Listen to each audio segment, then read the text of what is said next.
कहीं दौर एक खूबसूरत और हरा भरा जंगल था, जहां हर तरफ दरख्त, परिंदे और जानवर खुशी से रहते थे।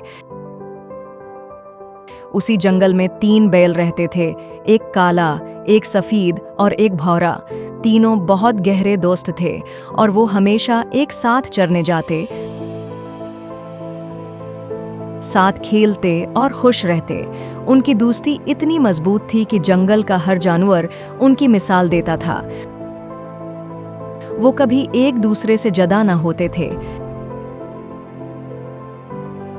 लेकिन एक दिन जंगल का बादशाह शेर हम की दौर से उन्हें देख रहा था।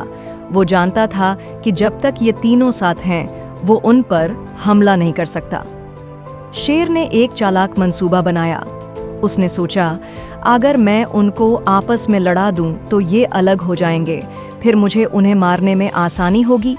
पहले वो सफ़ेद बैल के पास गया और कहा, तुम इतने खूबसूरत हो, तुम्हें काले और भूरे बैल के साथ नहीं रहना चाहिए।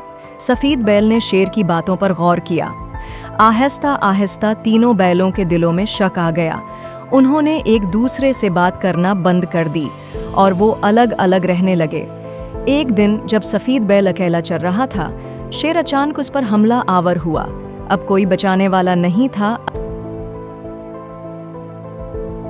अगले दिन शेर ने भूरे बैल को अकेला पाया और उसे भी खत्म कर दिया। अब काला बैल अकेला रह गया था। वो अफसोस से अपने दोस्तों को याद करता, लेकिन अब बहुत देर हो चुकी थी। आखिरकार शेर ने काले बैल पर भी हमला कर दिया और वो भी खत्म हो गया। यूं वो तीनों बैल, जो हमेशा एक साथ रहते थे, आपस के इख्तिलाफ की वजह से एक एक करके खत्म हो गए। बच्चों, हमेशा याद रखो, इत्तेफाक में बरकत है। जो एक साथ रहते हैं, उन्हें कोई नहीं हरा सकता।